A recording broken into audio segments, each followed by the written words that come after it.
MLA ఉపసభాపతి triple R గారు మీ నియోజకవర్గంలో ఎట్లాంటి డెవలప్మెంట్ జరుగుతోంది? ఇప్పుడు ట్రిపుల్ ఆర్ గారు కూటమి పార్టీలో చంద్రబాబు నాయుడు గారు, పవన్ కళ్యాణ్, బీజేపీ తర్వాత 4వ వ్యక్తి అయిన ట్రిపుల్ ఆర్ గారు రాష్ట్ర స్థాయిలో మా జగన్మోహన్ రెడ్డి మా ఎంపీగా ఉన్నప్పుడు మాకు వాళ్ళకి మిస్అండర్స్టాండింగ్ మీద ఆయనకి మాకు గ్యాప్ ఏర్పడింది. గ్యాప్ ఏర్పడిన తర్వాత వ్యక్తిగతంగా ఆయన జగన్ మీద ద్వేషం పెంచుకొని అప్పుడు అధికార పార్టీ చేసిన తప్పులను ఎండగట్టారు. తప్పులు ఎండగట్టడంలో ప్రతిరోజు రచ్చబండ కార్యక్రమం మొదలుపెట్టారు. ఆయన రచ్చబండ కార్యక్రమంలో ఆయన మా పరిపాలనలో చిన్న చిన్న పొరపాట్లు ఏంటంటే, మీ కూటమి ప్రభుత్వం దేశంలో సంస్కరణలు తీసుకొచ్చే దిశగా ల్యాండ్ యాక్ట్ తీసుకొచ్చింది.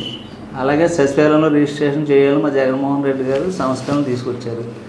ఆ సంస్కరణలు తీసుకోవడంలో మా రాష్ట్ర ప్రభుత్వం తరఫున జగన్ గారు బొమ్మ వేశారు. అధికారులు కానీ మా పార్టీ పెద్దలు కానీ సలహా ఇవ్వడంలో చిన్న చిన్న పొరపాటు జరిగింది. అలాగే జగన్మోహన్ రెడ్డి కాకుండా చంద్రబాబు నాయుడు ఫోటో వేసినా యాక్సెప్ట్ చేస్తారు, మోడీ గారు ఫోటో వేసినా యాక్సెప్ట్ చేస్తారు. ఏది రైతు వారీగా జగన్మోహన్ రెడ్డి ఫోటో అయితే రాష్ట్ర ప్రభుత్వం కాదు ప్రైవేట్ వ్యక్తులు కాబట్టి జగన్ ఫోటో ఉండడానికి వీల్లేదని వాళ్ళు వ్యక్తిగతంగా ద్వేషం పెంచుకున్నారు.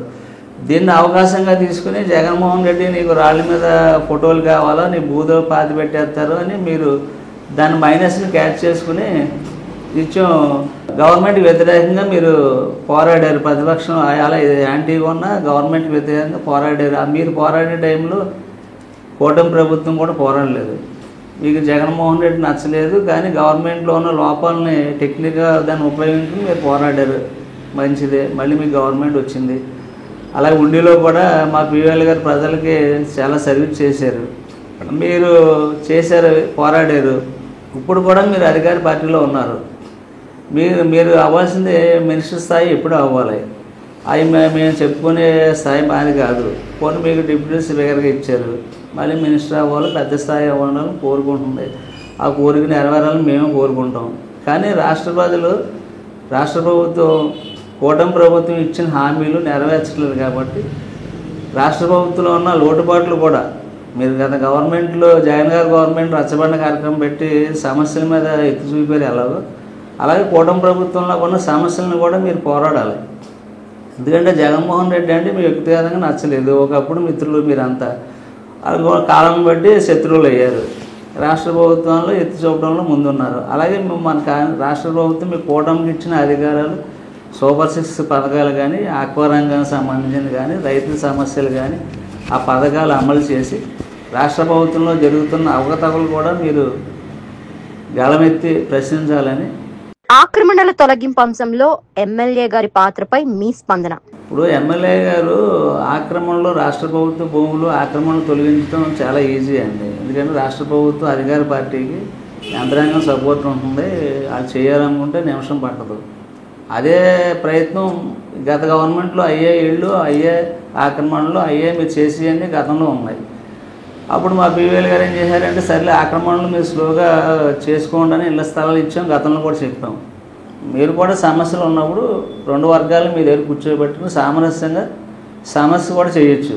ఎందుకంటే కొంతమంది వ్యక్తులు వ్యతిరేకించడం వల్ల, లేదా మీకు వచ్చిన ఇన్ఫర్మేషన్ మీద మీరు ఆవేశంగా అవి పడగొట్టడం జరుగుతుంది, దారులు ఏర్పాటు చేయాలని కోరుకుంటున్నారు. అది కొంత మంచి జరుగుతుంది, చెడ్డ జరుగుతుంది. కొన్ని సమస్యాస్పద ప్రాంతాలు ఉంటాయి, చర్చిలు కానీ, శ్మశానాలు కానీ. అవి మనం తొలగించేటప్పుడు ఆ గ్రామ పెద్దలు కానీ, అవసరమైతే మా ప్రతిపక్ష పార్టీలను కూడా కూర్చోబెట్టి సమస్య పరీక్షించండి, ఇద్దరికి మెలేలో చేస్తే ఆ సమస్య పెద్దది అవ్వదు. కానీ మీరు చేసే సమస్యలు కూడా చిన్న చిన్న సమస్యలు, కొన్ని మైనస్లు ఉంటాయి, ప్లస్లు ఉంటాయి. కానీ కొన్ని విషయాల్లో అవి వ్యతిరేకత రావచ్చు. మీ వ్యతిరేకత అంటాం, మీరేమో మంచి జరుగుతుందని మీరు చేస్తారు. అదే ఉండి కాసిన కూడా మీరు ప్రజలు మీకు అత్యధిక మెజారిటీ ఇచ్చారు.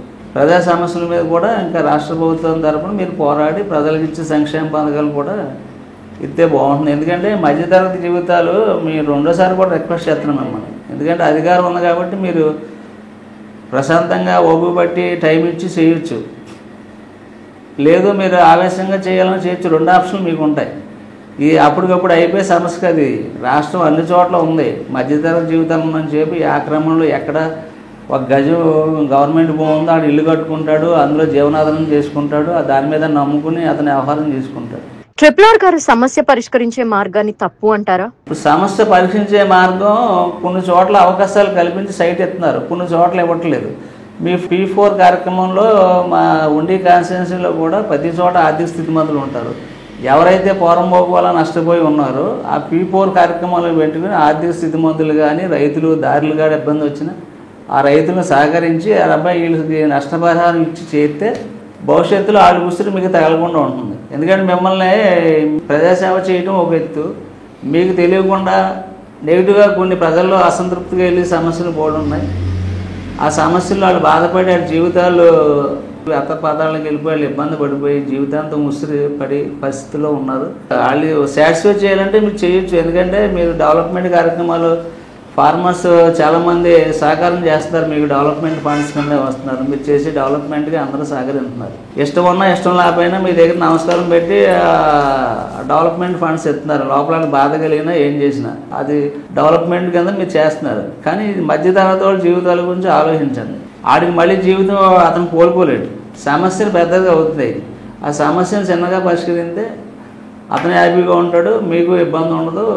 మీరు మామూలుగా ఓ కాన్స్టిట్యున్సీ నాయకుడు కాదు కదండి, మీరు రాష్ట్ర స్థాయి నాయకుడు. మీరు ఇది ఒకటే కాకుండా రాష్ట్ర సమస్యలు కూడా గళమెత్తాలని కోరుకుంటూ మా ఉండి కాన్స్టిట్యున్సీ నుంచి ఒక వైసీపీ నాయకుడిగా నా విన్నపం ఉన్నది.